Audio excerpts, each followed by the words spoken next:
Hey there, folks, Woodside family and friends. Welcome to episode number 3 of The Link. This is our opportunity to take a deep dive into the Word and live at the intersection of our faith and culture, where real life is being lived. Today, I'm so excited to have a special episode for you and the entire family. Typically, I know that it's adults that are watching this, but can you just take a moment, get your kids, and just gather around, because we're going to have a conversation all about kids. How do we help them to survive and thrive during this crazy moment? We're in the middle of a national crisis. Isn't it amazing how one little small virus could disrupt our entire lives around the globe? You know, you and I are processing that as adults, but what about kids? You know, it was just a couple nights ago when one of my little guys came to me right before bed, sat on the edge of the bed, and he said, "Daddy, I'm sad." And I said, "Well, why? Why are you sad?" And he says, "I don't know why I'm sad." You know, and I thought about it for a moment, and I realized that he was processing a lot of the anxieties that we've been feeling through his own little 9-year-old experience. So how do we help our kids to process emotionally, spiritually, and after all, we have to also think now educationally. I brought some experts to help us through this. Mr. Joe Crabb, who many of you will know, who's operating currently as our Central Ministries Director of Student Ministry. Joe, how are you? I'm doing well, sir. How are you? Great to have you, man. I remember when I used to have hair like that. And then Mr. Matt Utti is joining me. Matt is a great leader. He also is our Central Ministry Director for Kids. And Matt, you live, drink, love, and dream about passing the gospel to kids. How you doing? Doing great. I'm grateful for you guys being here. Now, as we talk about these things, I want you guys to talk about as dads, as parents, not just as pastors, but we have to wear both hats. When I talk about, Matt, my conversation with my 9-year-old, I think that's indicative of what a lot of kids are experiencing right now. How do we help kids to process emotions that they might not even be able to articulate? Yeah, I think one of the very important things is to be present as a parent. You know, and we as parents are going through so much. You know, we're thinking through this content. What does that mean for our business? What does that mean for our job? What does that mean for our finances for the future? And then all of a sudden, you know, what does it mean to then have all the members of your family in your house? You know, we're not used to that level of communication. Yeah, that's right. And rhythms and all that stuff. So being present in the lives of kids is so important during this time. So no matter what we're going through, it's important for us to just pause. It's important for us to look at our kids in the face and, you know, connect with them in that way, those little ways that maybe because of the busyness of life, you know, a few weeks ago, we wouldn't think about. But now I see it as an opportunity. Absolutely. And I think that part of the goal should be to step into their world. You know, I often think as a parent, how often do I invite them into my world? And how often do I step into their world? Literally, if you got small kids, kneeling down sometimes, asking them, "Tell me about your day." You know, I was on a trampoline a couple days ago with my kids. I almost broke the thing, but I'm on a trampoline. I don't recommend this. But I was talking to my kids about, "Hey, do you miss school? And what do you miss about it?" And 3 out of 4 kids said recess. So I don't know how to process that. But Joe, let's talk about the teenagers, right? Definitely. I think we were about an hour into this lockdown before I heard the B word, bored. I am so bored. What do you say to teenagers, to students who are watching this, who now have to be home with their parents all day, every day? There's only so much you can watch on Netflix and Disney Plus, right? True. There's so much to share directly to the students. And I think if I was to ask any of us, especially students who are also just growing in their busy nature of life, that what would you do if I gave you 10 extra hours a month ago to do whatever you want? And what would they answer? And now, well, we kind of have that extra time. And not just time to watch things and binge things, and although it's kind of funny that that's generally our default, but they in and of themselves are bored with that. And so to really take the opportunity to deepen their understanding of who God is, to live out the gospel. One of the things that we continually share with our students across our environments at our campuses is 1 Timothy 4:12. Do not let anyone look down on you because you are young, but set an example to the believers. Students, especially considering that we are in this new time of isolation and everyone's going online to interact, that's their world. Yes. And so in that, they have such a familiarity already as to what it looks to navigate that. But now in this season, to also set an example to other believers about what it looks like to respond in the face of a crisis and to share the gospel in it.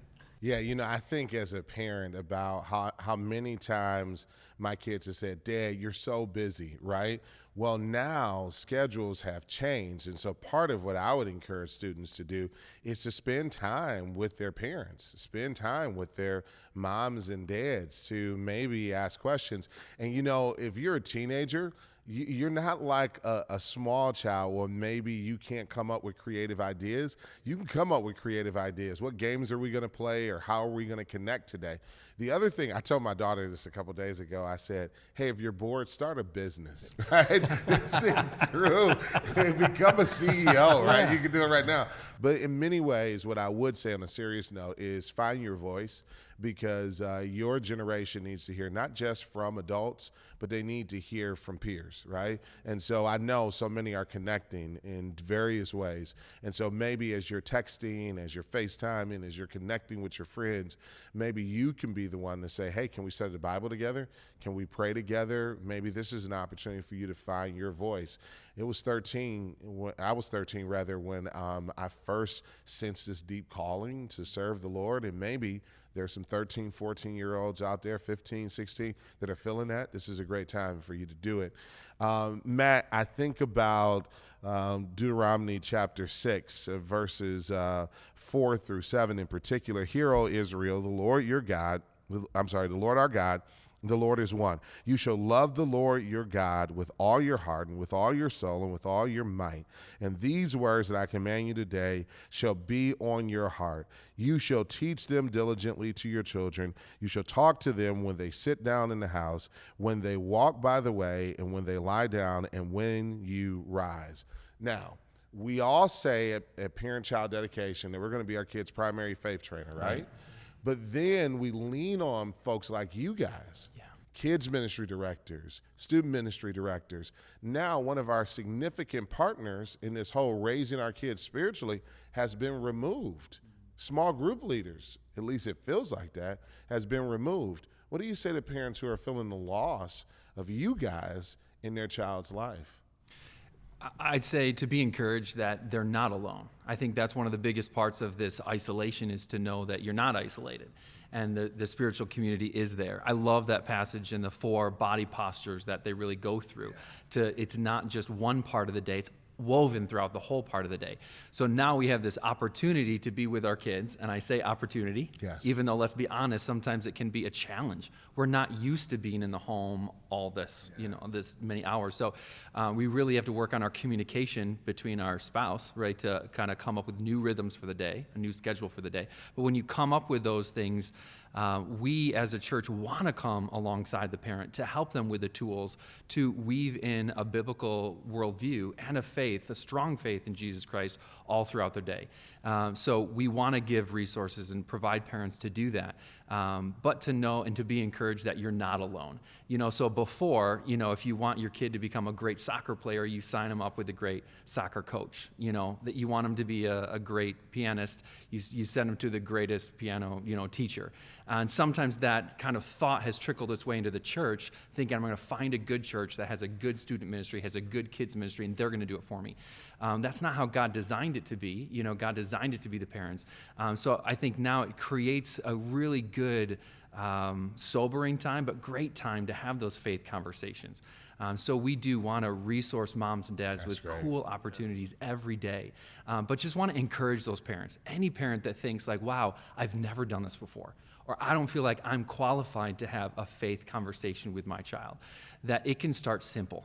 To create simple things, whether it's right after a meal or right before bedtime, just start small, but begin to do things. Infuse prayer life in the life of your kids, whether you have a 2-year-old or a 17-year-old, like to be working just little things every day, to be encouraged by that and just to be faithful in that process. And just like that Deuteronomy passage has the different postures throughout the day, make it simple.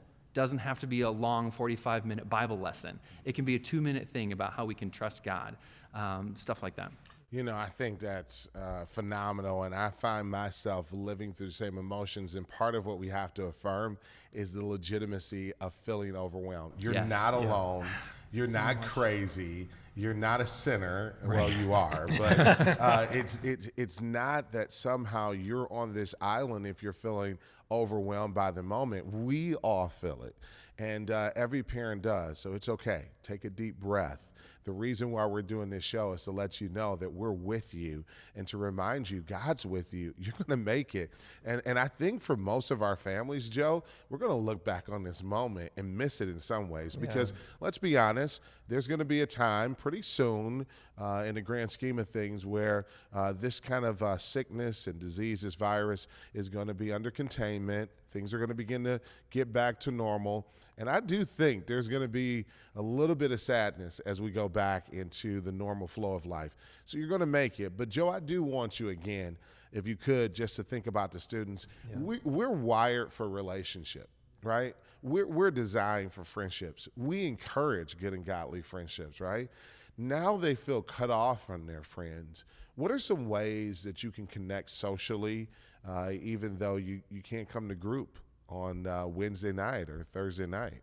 Yeah, I agree with Matt in that remembrance that although we're in isolation, that we're not alone. And this is the world that students already live in so many ways, and that there are those opportunities for us to continue to lean into the community that God has blessed us with. And knowing, although you may never have done a video chat with your entire small group before, now you can. Praise God for Zoom. Yeah, exactly. Zoom, FaceTime, Skype, and even in conversation with some of our small group leaders, like, I'm not really tech savvy. And I told them, but students are. So use them.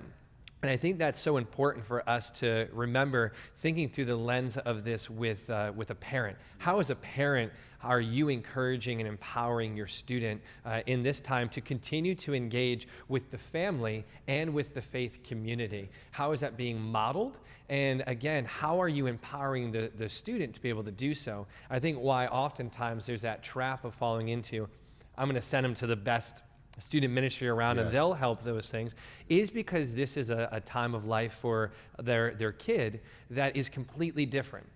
They're going through so many different changes physiologically, their understanding of the world, moving from concrete to abstract thinking and growing in that autonomy and that independence. And so how do you engage them as they're really becoming an adult? And I think that it's important to be mindful for your student as you're trying to shepherd them during this season, is to remember none of us, as you said, none of us have a framework already for how to process this and how to think through this, because it's unprecedented. And in some ways, there's grief for students. So to not assume, that your student is feeling just anxious or angry or sad, but to ask how they're feeling and to realize that the way that they're feeling this morning is going to be different than this afternoon and this evening, and continue to affirm where they're at, understand that, like, hey, I'm with you. I love what you said. I'm overwhelmed by this as well. And then to point them back to the one who brings peace even in the midst of the storm. Yeah, and I just want to say to students, you are the ones who help to set the temperature in your house. And so get creative. This is an opportunity for you to connect relationally with your family. We know how it works, right? Like, the older you get, the more you disconnect with your family, the more you begin to connect with your social peer group. Nothing wrong with that, but this is a different time, a different season. So engage your siblings. Think of fun things you can do, but help to be a thermostat and not just a thermometer, right? Set the temperature. Don't just reflect the temperature. So when you wake up and the temptation comes to say, I'm bored and it's only 8:30 a.m., just take a deep breath. Think of something creative and fun to do and try to engage others around you. All right, guys, let's get practical, right? Because I think a lot of parents are wondering, what are you guys still doing for us? And so, Joe, again, we're not gathering like normal. We're following CDC guidelines. We're respecting the directives of our public health officials. But what are some ways that we're trying to connect and encourage our students in this season?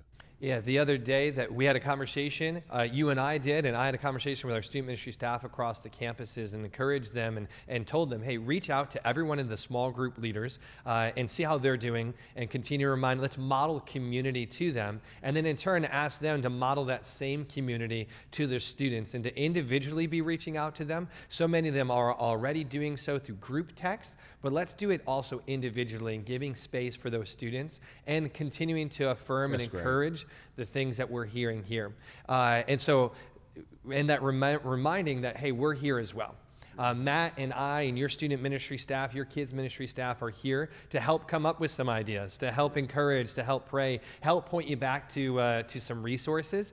And so I know for some families, some tensions may be arising. And so there are definitely 2 resources that I encourage parents to check out. One of the resources being the book Growing With by Kara Powell, helping teenagers and young adults thrive in faith, family, and future. I love that book. Yeah, great book, and will be helpful not just for this season, but for seasons to come. And knowing that students at this time will be spending a lot of time on technology, this small book here called Parent Chat, the technology talk for every family, is going to help as you're looking to navigate through some of these tensions that are going to pop up, but as well as looking to lead them well in this season. Again, I echo what you're saying. Our students have an opportunity now to set an example to their family and how they engage, to our faith community, and to the world around them as they get the opportunity to share the gospel through a time as this. All right, best book you read as a teenager. Wow. Just think about it. Best book you've read as a teenager. Best book I read as a teenager was The Outsiders. All right, The Outsiders. I loved All right, reading that book. Matt, It was so best fun. book you read as a teenager. Can you think of one?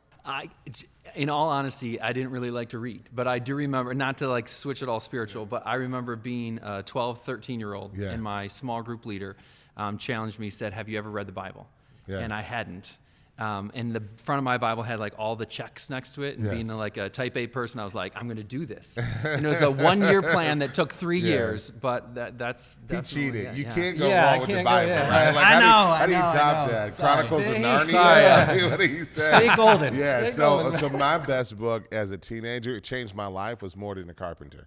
It was like a phenomenal life-changing book. But there's a lot of great Christian fiction, nonfiction that's out there. If you're at home, pick it up, enjoy it.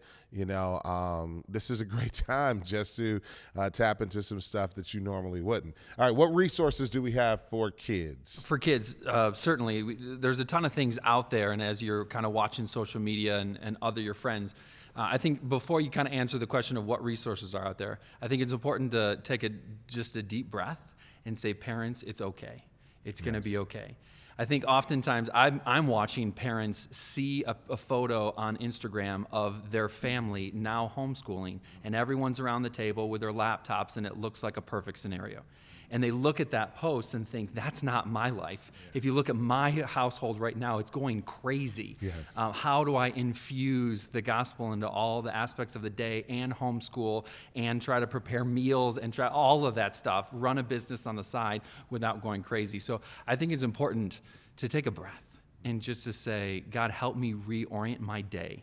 You know, things are flipped upside down right now. So how do we think about a schedule for a family, rhythms for a family, priorities for a family to say this is important? I think that's important first, for couples to pray together and say, how can we do this together? We're in this together. Yes.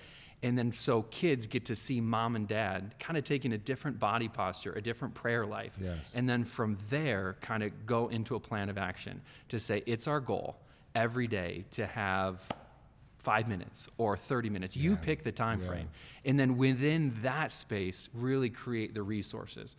So within the links that we're providing, you know, from Woodside in the emails, there's really cool stuff for preschool, elementary, and preteen. There's about a 10-minute video that literally has worship for preschoolers and then a Bible lesson. And then for elementary, the same, like worship songs for elementary and then a Bible lesson. And then even up to preteen, understanding that that's a kind of a different nuance, you know, those 4th, 5th graders. Right, so check your emails if you're a Woodsider to kind of dial into some of that content. And then beyond that, you know, we're preparing stuff even now to begin to launch next week to really have a more robust kind of content for parents to be able to know. But really, for those parents out there who are feeling kind of overwhelmed at this situation, I just encourage you to kind of take a deep breath. to take this as an opportunity, understanding that, I have a good friend who her dad lost her job probably for 3 or 4 weeks when she was growing up. And she remembers that time as Dad spent more time with me. Wow. Right. But Dad saw that time as I'm laid off. Yes. And what is the next job going to come? But as kids are processing stuff right now through a very different lens. So what are they going to remember 3 or 4 months from now? Hopefully more time with us.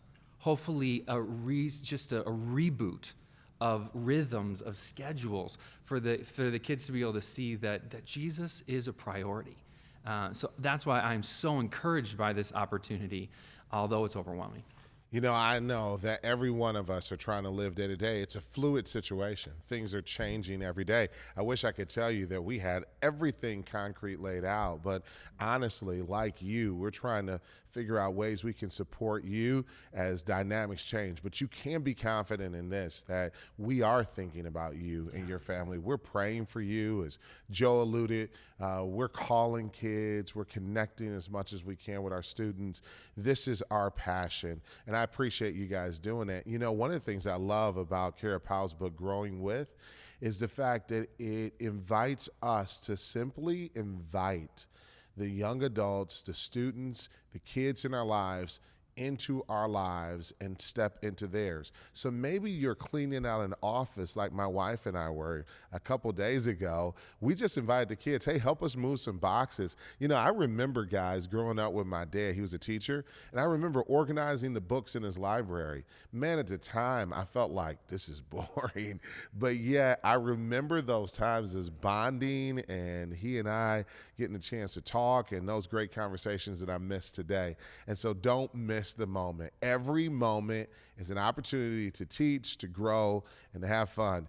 Joe Crabb, Matt Utti, I want to give you both a moment to be able to speak to students and kids, give them a word of encouragement during this crazy time. Joe, I'll start with you. Students, let me just start by saying we love you, and we're here for you. I know that we will be reaching out to you, and many of us already have, whether you're pastors, directors, small group leaders, and continue to reach out to us. We want to continue to encourage you and challenge you, and I've just been so encouraged to see how many of you have already stepped up and lived out your faith in such uncertain times, of wanting to ask others how you can be praying for them and following through and doing daily devos on your Instagram stories and beyond. Continue to set that tone and set that example of what it looks like to live out your faith as such. And don't forget that you get the opportunity to do so with your family as well. Be an encouragement to them, to your younger siblings, and continue to remember whose you are as you look to live out the gospel. That's great. Matt, what about kids? Woo! Kids have a great opportunity now to help create fun. And so kids, that's exactly what my challenge is for you. So you're at home right now, right? And you're doing homework, perhaps. Want you to know that we've given your parents some homework. Your parents have some homework. They have an opportunity now to recalibrate the day, to come up with a good schedule or new rhythms. And so the parents have been given a task to block out part of the day to be fun. To be fun with you as a toddler or as an elementary age kid. So your role now is to grab a piece of paper at home, to grab a crayon, and to write out what you think could be filled in that spot of fun. Penmanship aside, and don't worry about how you spell the words, but what do you think is fun? Whether you think it's a tickle fight with mom or dad, or baking some chocolate chip cookies, or playing a board game with them to create those special memories as a family. And then to bust out some cool resources where you can dive into a Bible story with your mom and dad too, and to create some awesome memories during this unique time. I know I speak on behalf of all of our student ministry leaders, all of our kids ministry leaders, when I say we love you. Life may have changed, but it has not stopped. For our students, this is your time to lead. For our kids, we want you to have fun and make the most of the moment. We're all going to look back on this time and say, man, Think of the memories we made, and just know that your Woodside pastors and leaders, we are here for you. And let me just say this as a final word. Do not embrace the false pressure to have to raise a valedictorian right now, or to be Mrs. Perfect or Mr. Perfect. Just doesn't happen. Do the best you can. Be sensitive to your kids' capacity. And maybe, again, like me and my wife, we hit a wall yesterday and we said, we're going out. And we got out of the house, threw the football around, kids got on scooters, we walked through trails, and that was a win for us. And then we got Jets Pizza.